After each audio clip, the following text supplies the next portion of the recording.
Cores, the pull of remembering back to the center of time, back to the center, over and through and back by way of the middle again. Spiritual pathways, a promise delivered, a navel formed by the crisscrossing lines tracing the adventures, the joys, the frights, highlighting the heart, emphasizing the soul, memorializing the memory itself, tracing the adventures, the joys, the frights, the hopes, the fears, the lines of the stars, passages, ribbons, spiritual pathways, land constellations, a promise delivered, ribbons becoming bows, markings of sacred journeys traced over and over and over again.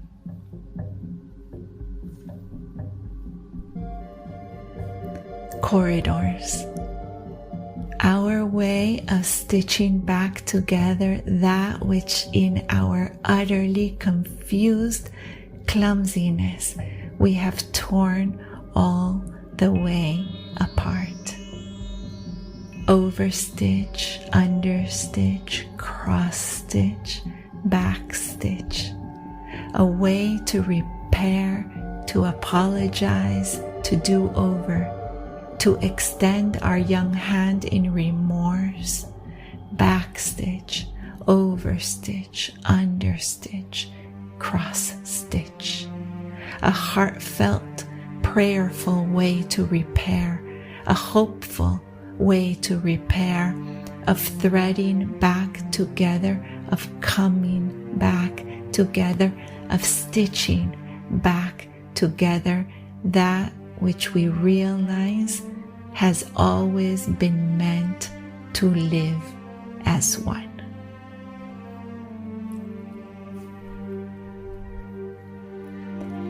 Carnivores, paradoxical kin, the ones who with a single leap take the lives of those so very close to us in order to feed themselves, in order to feed their young. And also the guardians of life all around us, of our kin who eat plants, of the plant kin themselves, and even of the rich and fertile soil which births them. Keepers of balance, teachers of elegance. Puma, jaguar, panther, imposing reflections of our very own power, inviting us to retract, to fully retract our arms, to tread with the lightest of toes, keeping silence, holding reverence. A caress for the land with each step, a caress for the land with each purr. Puma, jaguar, panther, imposing reflections of our very own power, inviting us to know the fullness of our most unabashed roar. When it's time to be known, when it's time to be present, when it's time to offer nothing but our most preciously primal protection.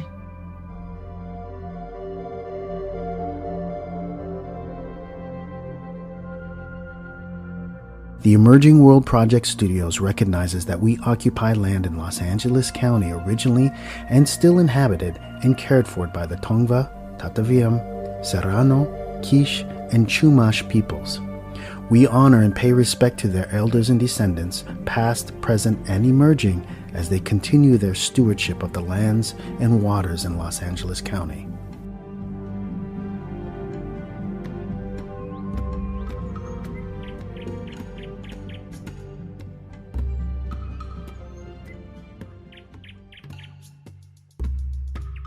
Welcome. This is the Emerging World Project podcast. What are you doing here? I'm Addison Brown. Today, I'm delighted to introduce you to an exceptional guest who has dedicated her life to making a positive impact on our planet, Beth Pratt. Beth is an acclaimed author, conservationist, and advocate. She is a true force of nature, channeling her passion for wildlife and the environment into transformative action. As the California Regional Executive Director for the National Wildlife Federation, she has led groundbreaking initiatives and tirelessly championed the cause of conservation. Her relentless commitment to protecting our natural world has earned her well-deserved recognition and respect among her peers. Beyond her impressive role at the National Wildlife Federation, Beth is an accomplished author who has captured hearts and minds through her writing. Her work not only educates and inspires readers, but also shines a light on the urgent need to preserve and restore our fragile ecosystems. From the pages of her books, she paints vivid pictures of our natural wonders, urging us to embrace a sense of stewardship and forge a harmonious relationship with the earth. Beth Pratt's advocacy extends far beyond the written word. Through her engaging presentations and impassioned speeches, she sparks a deep sense of connection between people and nature. Her ability to communicate complex environmental issues in a relatable and accessible manner has empowered countless individuals to join the fight for a sustainable future. In today's conversation, we'll have the privilege of delving into Beth's remarkable journey. We'll explore the formative experiences that awakened her love for wildlife, delve into the challenges facing our planet, and discover the innovative solutions she champions. In this time when the need for environmental stewardship has never been more pressing, Beth's work serves as a beacon of hope and inspiration.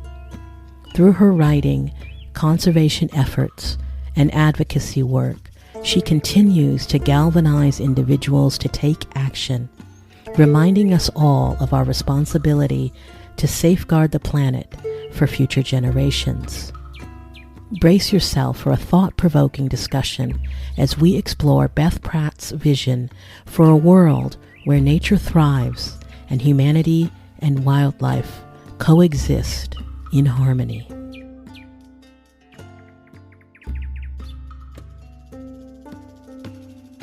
There she is. Hello. Why, hello there. How are you doing? I am doing rather lovely today. Yeah, I love a slow start, and that's what I got today. So, Oh, good. Awesome. I'm glad. right? They come Mhm. few and far between. How about you? I'm good. Yeah. Back today after about 10 days on the East Coast for work. So catching up a little bit, but it's good. So, I just want to start off by thanking you for taking the time out of your schedule. And I also want to thank you for being so generous with your time. I've watched a lot of interviews with you and read a lot of stuff.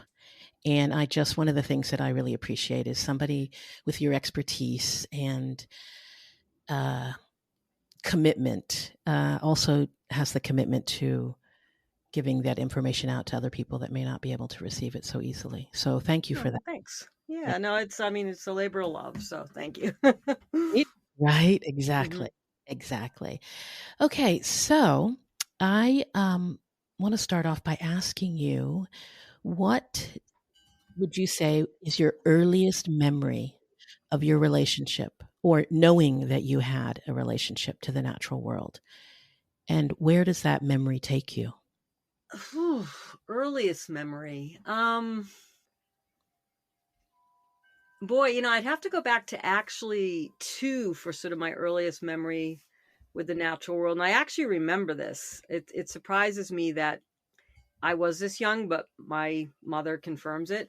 But I remember wanting to be outside and sneaking out of my bedroom window one summer. This was outside of Boston, where we grew up in the suburbs, because I wanted to walk around the backyard and I think look for frogs. I always we didn't have a lot of wildlife growing up in the suburbs of Massachusetts, or I should say big wildlife.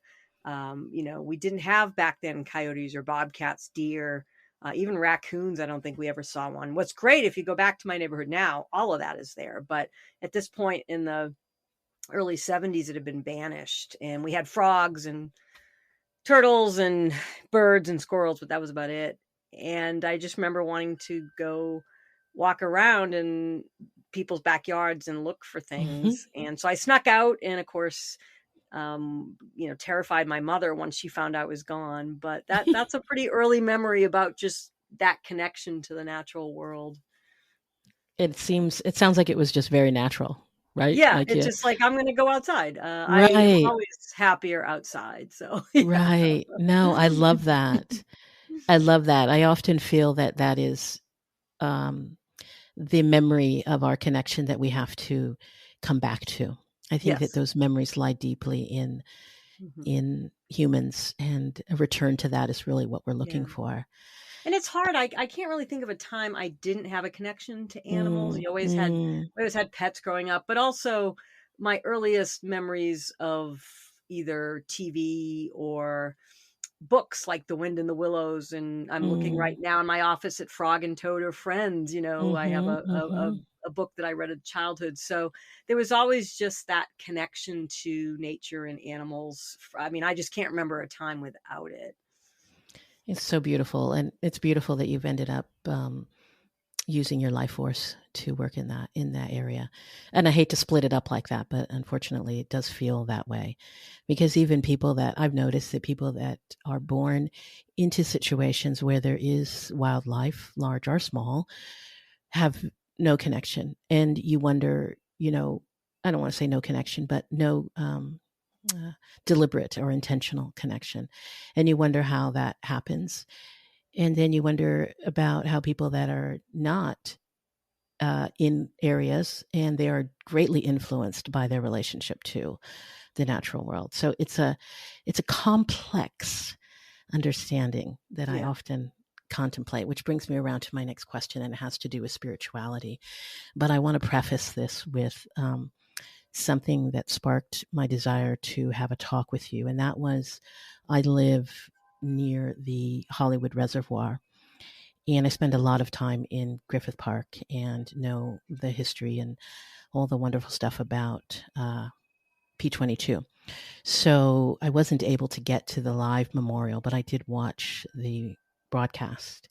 And something that you said in passing, and it was very quick, you said that you recognize a more spiritual aspect to your relationships. And I just wanted to know if we could talk a little bit about that, because nature often inspires a deep sense of spirituality. And I guess my question is, how has your connection with nature influenced your own, let's say, spiritual journey? Yeah, it is such an interesting question. Spiritual is actually a word I'm not entirely comfortable with, I think, but I don't know what else to use. I'm not religious since second grade, when I grew up Catholic, and my CCD teacher told me the dinosaurs couldn't have existed, and I was like, okay, I'm out of here. Ouch. But I was like, no. It just at some point became like, somebody who is a scientist and a student science almost as far back as I can remember as well. That's been my guiding force. However, there is a spiritual, for lack of a better word, or soulful, or I don't know what word to use, part of me that recognizes there are, grand mysteries to this universe, and connections that are, I don't know, just energy and things beyond, equations, I guess, for lack of a better word. And I think that has been my relationship with animals. And I've always tended to be on the more animal rightsy side of science, which of course science is now kind of, backing up what all of us who had animals our whole lives knew, which is they do have emotions and they do, have culture and language, and, and it seemed always very arrogant of us to assume that, we were on top. But anyway, back to your question, I don't know what to call it, but there is a connection with life that is beyond science, that for me, the natural world has always been there. And I think I will tell you a story about this campaign that might get it a little much, which is, obviously we're trying to build this world's largest wildlife crossing. And that's a very scientific conservation outcome. But to me, I've also seen is just as important as part of this work is connecting people with, we're connecting these landscapes for wildlife. But for me, connecting the psychological landscape for people to wildlife is also just as important. As you saw from the Celebration of Life, I mean, that is not your usual environmental lineup, right? That is a hip hop artist from Watts and muralist, and we had the first P22 day we had in 2016. We had this incredible group of students, second graders, come and read letters to P22. It's a school we work with a lot. They were actually a new class was at the Celebration of Life, and you get, these kids, 100% school of color. I think 30% are undocumented, and especially during the last administration, they, would go home not knowing if their parents had been deported. And when you think of, that a second grader would have to face something like that, the challenges for me in second grade were a boy didn't like me or I got a bad grade.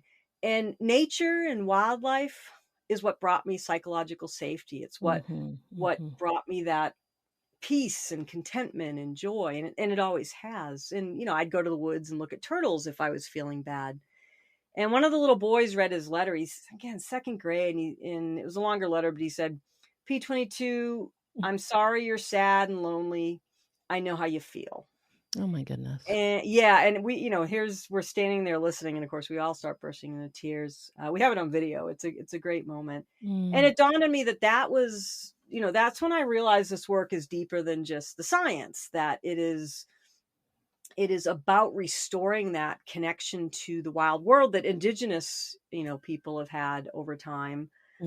And it's always been closer to my relationship with wildlife. And I'm not sure what the word is for it, if it's spiritual, but it is, I guess, just recognizing there is a connection there and something bigger than ourselves, and something that is essential to us that we've lost, I think. Right.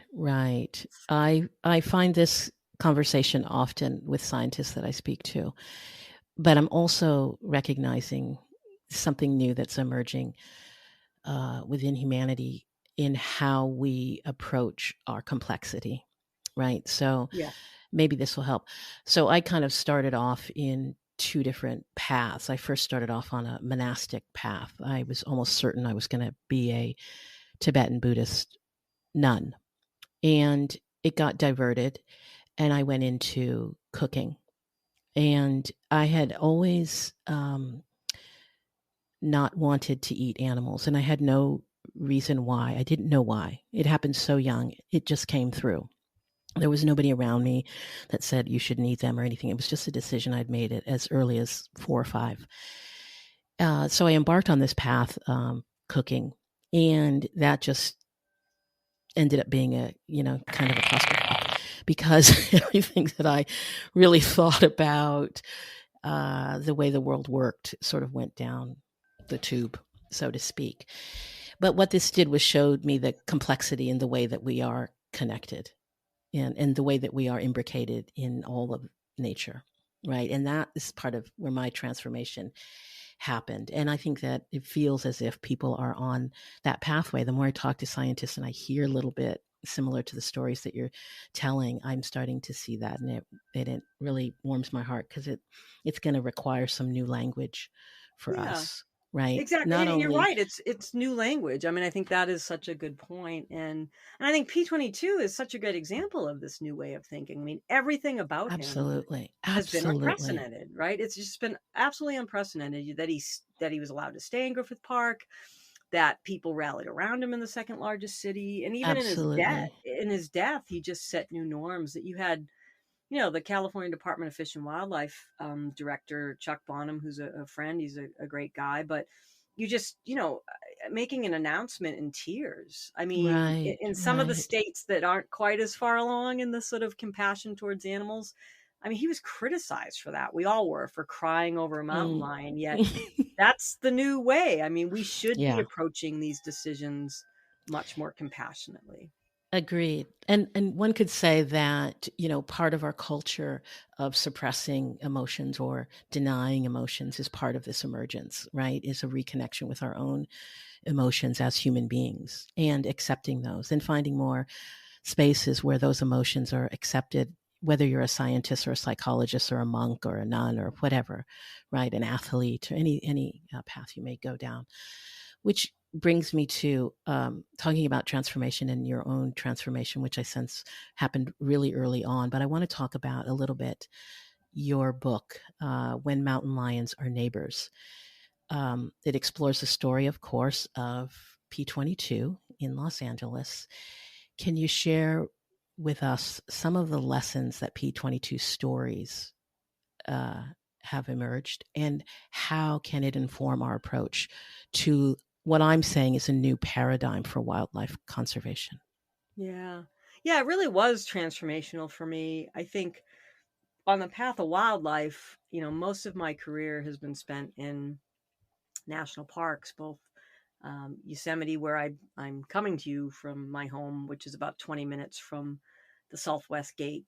I worked in Yellowstone. I've always been most of my, Mm, well, I still am, but national parks are something that really captured my imagination as mm, a very young girl. And the idea that there were these places that were protected and wildlife could live in them. But it really was P22 that took me down that both scientific and social transformation that, wait a minute, these animals actually don't just need to be in national parks or these protected areas. And mhm, indeed, both mhm, scientific and socially, we need to rethink this because it's not working. When the number one threat to wildlife worldwide is the loss of habitat, we can't see these places as off limits. Yet that is such a psychological bias that is mm, so hard to overcome. I mean, even to this mm, day, we get criticized for, why would you build a wildlife crossing in a city? I mean, don't we don't want, wildlife shouldn't be there. mm, So it was a real personal transformation for me that, again, P22 really led. I remember having that moment in Griffith Park, like I read about in the book. Jeff Sikich has taken me out for the day. He's since become a really good friend. We both laugh about this moment, and he's showing me Griffith Park. I'd never been there. And I'm just, at first, was aghast, like, mm, wow, my God, he just doesn't belong. I mean, there's pony mm, rides and cyclists and golf. But then he's explaining to me all these challenges that mm, P22 faced and the other cats in the study. And I remember to this day having that real epiphany of, well, wait a minute, if he's got no other choice, then who am I to judge? I mean, this is mm, good enough for him. And then it led me down the road of learning more about the science of that. And indeed that this whole, scientific notion that these islands of habitat, which I was taught, back in my 30 years ago in my, biology education, that, you put aside a national park and you keep the mm, people in one place mhm, and the animals in the other, that actually was wrong, that you needed connected landscapes. So it was a real epiphany. And to this day, it's for some, it's hard. I did a TEDx talk on this whole thing. And a good friend of mine who I've known for years, she's a scientist in Yosemite. She told me, she's like, oh my God, I listened to that, Beth, and it's everything mm, I've mm, worked against in my career. We try to keep the wildlife and people separate. And she's like, haven't you read studies that wildlife in cities are more stressed? And I said, well, I mean, who isn't? I'm more stressed in the city, but if it, right, if it means, they can't live, I mean, that to me is silly. So yeah, right. I think it's gotten a lot more acceptance. I just came back from DC, the International Urban Wildlife Conference, so I'm happy we're looking at this new both scientific paradigm of wildlife needs human spaces, but also Beautiful. this social tolerance, which I think people have spoken. I mean, I see such a transformation since I was a kid in how people look at wildlife and animals. Look at blackfish. Look at, I mean, Right. we really are reckoning with past mistakes in a way that to me is encouraging. I don't think we're quite there, but Right. we at least, I think, both scientifically are reckoning with it and also ethically, reckoning with, we need to look at wildlife differently and animals differently. Right. And our place in the web. Somebody told me a story about some maps that she had witnessed, and she was doing some work with the Koji tribe, and they showed her these. I think it's a Koji tribe. I could probably be incorrect, but anyway, they showed her these maps, and somebody that was part of that group that was from the North America said, "Oh, I, I, I really want these maps. I want to use these maps." And somebody in the tribe said, "These are not for you. So there's a place, like these are for the birds. This Yeah. is where birds go." So what I got from that story is this understanding that there is a place for us, and part of our as we sort of move into whatever we're moving into is recognizing our place in this web and offering ourselves restraint and understanding that that restraint is going to be for our benefit too, not only our survival, right? Because Right. there is the possibility that we too will go extinct with all of this, but that restraint will also offer to us that beauty, that wonder, and that comfort that most of us are looking for, that we find in when we're in nature. But Yeah. it there has to be restraint. We have to. I'm sure that you know this because I don't know it again. I'll probably need to be corrected. But about those AV motorcycles that are Yeah. driven around in the desert, and how that dust goes north and covers the mountain, which causes the mountain snow to melt sooner, which causes the birds to come earlier, which disrupts the whole cycle. And then you look at that as recreation, human beings' recreation. Yeah, it's a really good point that I think, I was just in DC, as I said, giving a talk at the Urban Wildlife Conference, and I had a blissful few hours. I almost never have this to Mm-hmm. walk around the Natural History Museum, and I hadn't been there since I was a kid. And they had a great exhibit on human impacts to wildlife Mm-hmm. and our natural world. And we assume it's a modern thing. It's not. I mean, I think indigenous people obviously had a different relationship, and in some respects, a more respectful relationship towards wildlife, but they had an impact too. You go Mm-hmm. back Mm-hmm. 100,000 years, they had an impact on the environment. There's some theories they caused some mass extinctions of some species, and going back 100,000 years or so. So Mm-hmm. Mm-hmm. I think that it's something about the human race or species that I think sets us apart in not a good way, and that we seem to, since the beginning, have an inordinate impact on our environment. And I think that's something we need to reckon with, much like,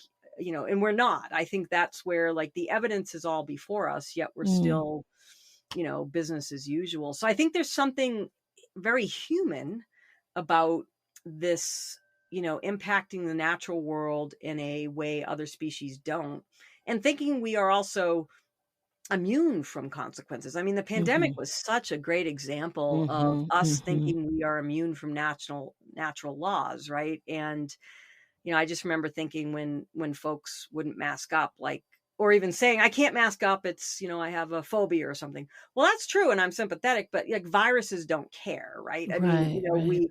and looking at, I guess, maybe as somebody who's a student of wildlife and watching their resiliency and what they have to go through. And we could even deal with a lockdown, for Mm-hmm. 6 months, Mm-hmm. where, you look at animals who lose their homes in a minute and somehow rebuild, right? There's a resiliency to the natural world, and that we, or, an acknowledgement of natural laws that I think we just also try to ignore. And I think it's going Mm-hmm. to be our undoing. I mean, I'm not a doomsayer, but we are just marching forward. I mean, I was just on the East Coast with the smoke, I mean, and I live in Mm-hmm. California, and that smoke is now the summer season. I've had to evacuate 3 years in a row. We have, Mm. immense higher temperatures. I just read a report about the ocean temperature being about, the highest they've ever seen.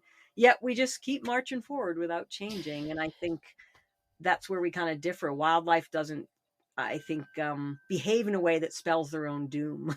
you know. Right, right. Mhm. So there is an over, I guess we could say, an over intellect in play Yes, with maybe that's a human good way to beings. put it. Yeah. So the other half of that, right? We could call it, won't call it spirituality. We don't want to use that word today. Oh, I mean, you can use it. Just kidding. There needs to be, there needs to be some. I got to come up with that word, but I'm not sure what it is. I'm struggling, to be honest. I'm really Yeah, struggling with new language. I'm yeah, really aware of the need to recognize and create and listen to new language. So I do appreciate you yeah. saying there's an Reference is the ability. word that comes closest to me for my relationship with the natural world and wildlife, but it's not quite it either. I think when you say spirituality, people tend to Uh, then go down the road to religion a little bit. right, right, Yeah, and yeah, and it's not, to me. It's not at all. yeah, That's like one of the tenets in Buddhism. Is like, well, this is not even a religion, so we yeah. could just go from there. But let me not go down that track. Yeah, we can. Yeah. I want to go down a different Yep. rabbit hole here. Right, dystopia. Let's have a through topia. Let's try that. Okay. So yeah, okay. So there are overdeveloped intellect seems to is what I sense and what I feel a lot. And the question is, how do we relate and how do we communicate and how do we get as much involved in other people's lives, so to speak, as wildlife conservationists with a new paradigm lurking around the corner, if we want to survive, and let people know that it's really up to them to move into this new consciousness, this new understanding of how to live in the world. Yeah, boy, that's a good question as to how to do that. I mean, I think there's sort of two tracks to that. And, I always like to stay with the first one, which is just about facilitating in a real Mm-hmm. positive way connections to Mm-hmm. wildlife. Or it's Mm-hmm. not even facilitating. I think everybody has or most people have a relationship with wildlife. It's about empowering those connections and Mm-hmm. recognizing those connections. And I think the worst thing science and conservation groups like my own did decades ago, which was, you know, can't anthropomorphize. You can't have a relationship Mm-hmm. with wildlife. Mm-hmm. It's Mm-hmm. unscientific. Well, that has done more damage than anything I can think of. Of course, we need relationships with wildlife, and we need to recognize that, the worth of an animal is not on a scientific paper. They are beings. What did Henry Beston, who wrote The Outermost House about a year on Cape Cod in the 20s, is one of my favorite nature books.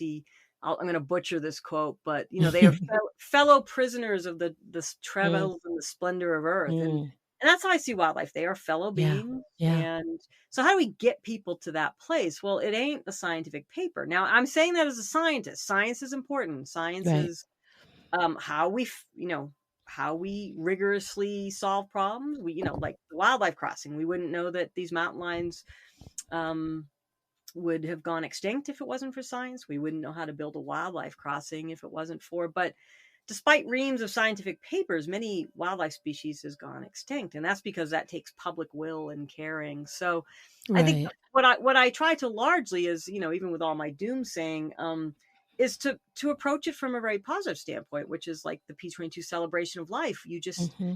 You recognize these connections and help empower them, and we have people who work to protect P22 and other wildlife who P22 was their first entry into the wildlife world. They had never supported an environmental cause before. So I think it is about, helping that imagination get to love is the first approach to my work.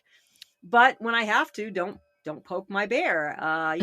Sometimes we have to get into, policy and enforcement, because I think there is a subset of people who are just never going to get there that way. Right. So Right. that's where I think that, that the teeth to wildlife, whether it be enforcement or policy or whatever, is also there. But but to me, even the crossing, we knew that was going to be a long game, changing people's hearts and minds. And I think that's how we have to do it for conservation. It's not going to happen overnight, but we have to get at the imagination. My good friend Malcolm Margolin, who he was head of Heyday, he worked with him on When Mountain Lions Are Neighbors. He said something to me once, which has always stuck with me, despite how we opened this program about. He's like, the education system has never been one much to change minds. It's, and look at the age we're living in where facts don't matter. It really is the heart and the imagination. And he said, religion's actually done a better job at getting people to change their behavior, Right. But I, substitute religion for imagination or love. And that always stuck with me. That's how you change minds. It's not. I absolutely agree. It's not the I facts, absolutely agree. You need the facts. You need those as a foundation. But if you're going to change people's behavior, if the facts are on your side, I should say, then yes, it's something much deeper than that. I agree wholeheartedly. Imagination and curiosity. I know if I throw out, very specific questions that are going to charge the curiosity of another person, then I can see some movement. I can look in their eyes and I can actually see some movement there. And then there, like you said, there are other folks that, are only going to respond to legislation or, or maybe not signs, don't bring your dog, and they bring your dog anyway. But we'll get to trails later. But let's talk trails at some point. I would like to talk about that. It is. We are a bit of a mixed bag as humans. I mean, and it must seem like when I want to stay optimistic about our survival, I think it is going to be about a tipping point, right? So we're at this tipping point towards annihilation, extinction, or then that maybe a tipping point in consciousness towards emerging into something we don't even know what that is. Okay, so because I know I wanted to talk about the Wallace-Annenberg Wildlife Crossing from an innovative solution to mitigate the impact of urban development on wildlife, and I know that you are deeply involved in that project. So if you could share with me what that process has been like, what you envision, how that will shape the future of conservation efforts, and how is the wisdom of Indigenous peoples included in this project? Yeah, boy, all good questions. I mean, it's been astounding. I'm still a bit dizzy and still a bit exhausted. That it's been a long haul. I've been working on that since 2012. Others on our team for decades, like the National Park Service, they had been doing the science and the research around that much longer. Same with the Santa Monica Mountains Conservancy, who had the the foresight to preserve the land. We wouldn't have a crossing without it for decades before. So, but yeah, it's an amazing time. I mean, I was told this in the news, I was told this in the public, that we were crazy. We were idiots for trying to do something like this. But, for me, it didn't matter. It was a moral imperative once I heard that this mountain lion population was going to go extinct. I look at the polar bears sometimes and feel helpless. I mean, if it was me, I would just toss them some salmon, but I don't have that power. But here was something we could do something about once, I found out what the problem was, and that, this is all that stands in the way, money to build a crossing. Well, heck, that's solvable. So it's been, I will, like any visionary, big, ambitious thing, it was not easy at all.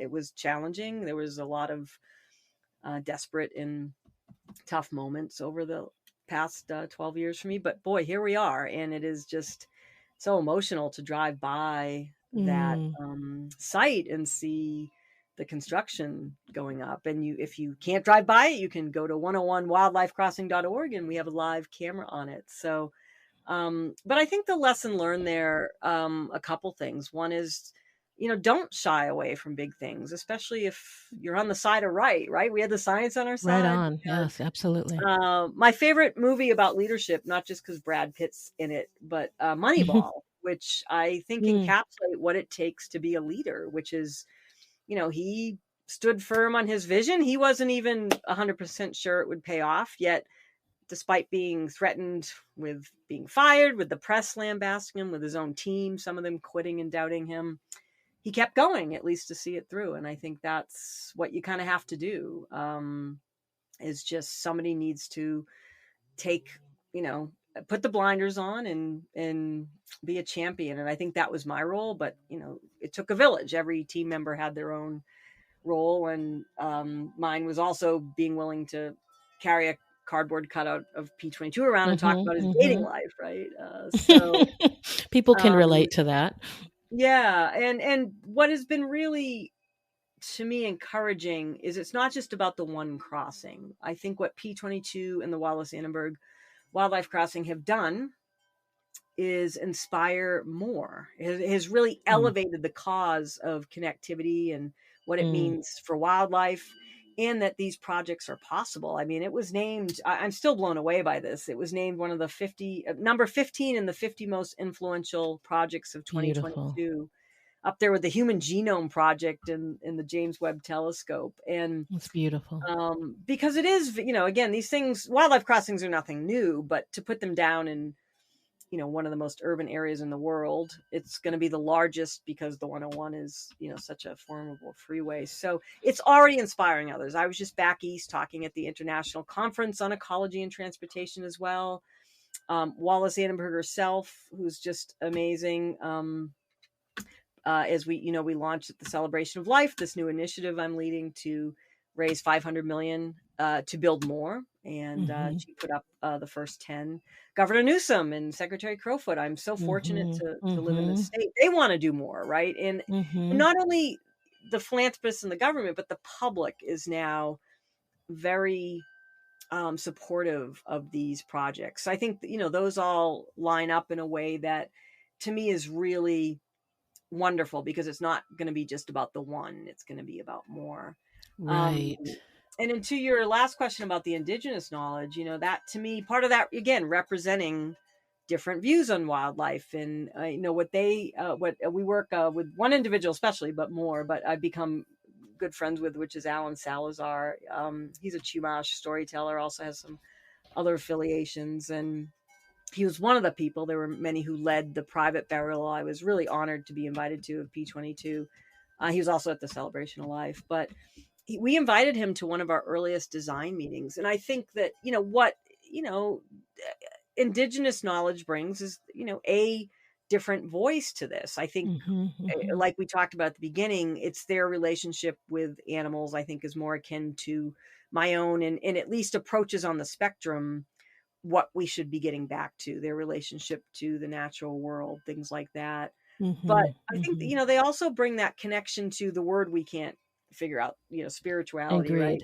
The first design meeting we had, design workshop, it wasn't the first design meeting, but we did a design workshop in 2018, 2019, when Caltrans had gotten to 30% designed. And we invited all those voices, including Alan. And he stood up around the end of the workshop and told the story, which is of the Chumash, is one of their creation myths, of how they told about a rainbow bridge that extended from the Channel Islands to the Santa Monica Mountains. And that was the future of their people. They crossed the rainbow bridge to the mainland. And the whole room, which is filled with, scientists and transportation engineers and all these people who are not really storytellers, was just silent. And one of these bridge engineers raised their hand and said, "Oh my God, we should make the concrete rainbow colored." And it really hit me again that unfortunately we were not able to do that, but but it's stuff like that, that connection in time, and how, again, in some respects, this is not just a problem of the modern age. I think it connects us all to a humanness that's in all of us, and that extends back 10,000 years, 20,000 years, 100,000 years. And I think, to me, that's really powerful. And one of the things I appreciate Alan and other indigenous leaders we work with bringing is that, that actually is more about connecting us together rather than, to the wildlife itself. I agree. I've often talked to people about, where they think the separation happened. That seems to be the the word we're using, this separation that humans think that they're separate from nature. And of course, we could go to religion. That's a little too easy, but something else. And it feels like people are willing, I think I'm repeating myself, but it does feel like people are willing to talk about that. I would have loved to have been a fly on the wall to see a room full of scientists, listen to the wisdom of indigenous folks. And I use the word wisdom because this information, this knowledge often comes from something that they can't even explain, right? So we're trying to explain, I read this book and I did this and blah, blah, blah.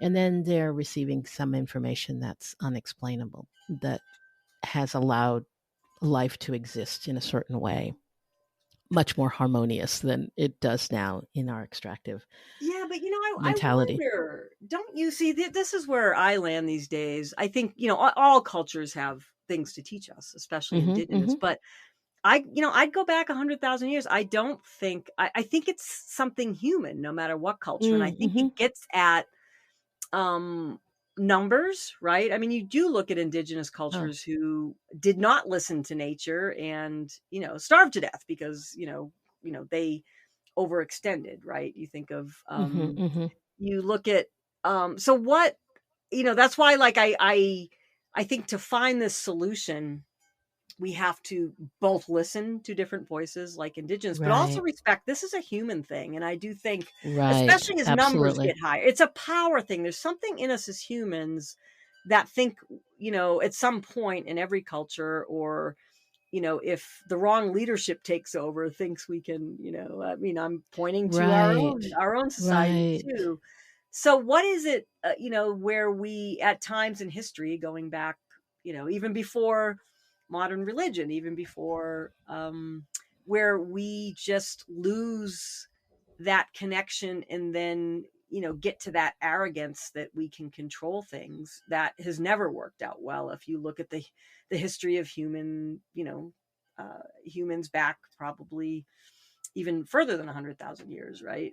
So I think that we have to be honest with ourselves. There's something in us humans, absolutely, no matter what culture, that gets us there.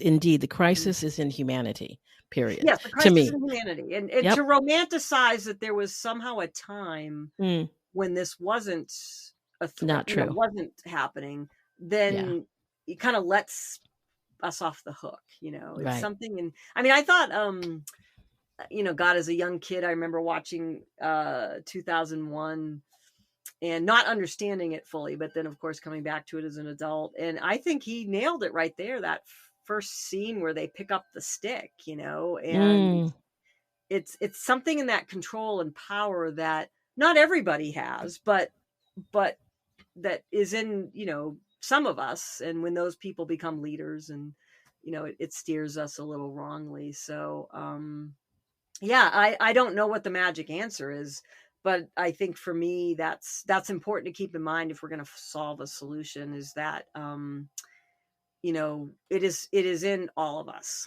And so how do we recognize that and, somehow look at a system that hasn't existed really? Maybe pieces of it, right? We could pull pieces of it, but that idealized where we did not have that potential. I can't find context in history, human history for it. Right. Dan Flores has a new book out about almost this. I haven't read it yet, so I'm very interested in his theories about that. I think he starts in North America with our relationship pre-European, and then gets into the European relationship of to the natural world and wildlife, and sort of trying to chart that. I'm very interested to see where he lands. That sounds fascinating. It is intriguing to me. Like, what is it about us as humans that we've always thought has made us invulnerable or sets us apart a little bit? I don't know. Why do we want to kill ourselves? What is going on? I don't know. I really don't Are you that unhappy? Yeah, exactly. I appreciate you allowing us to go off a little scientific, I think about these things. I mean, I think about these things especially today because we are seeking answers. And Mm-hmm. I do think we have to be careful. I mean, Mm-hmm. again, I think we have to be careful to balance the science of these things with the more psychological aspects, for lack of a better Mm-hmm. word. I think Mm-hmm. we need to recognize it's not going to come from any one culture or individual. Mm-hmm. Mm-hmm. Um, it is a new paradigm that we as humans have not figured out yet. And I think Yeah. that is what's important. Can we? Sure. But we haven't yet. So how do we get there? And I think it is being honest about or reckoning with what it means to be human. I really Yeah. do. Yeah. Yeah, it does. It really does. It feels like the number one thing is having the courage to look that way. And Yep. I see that happening a lot.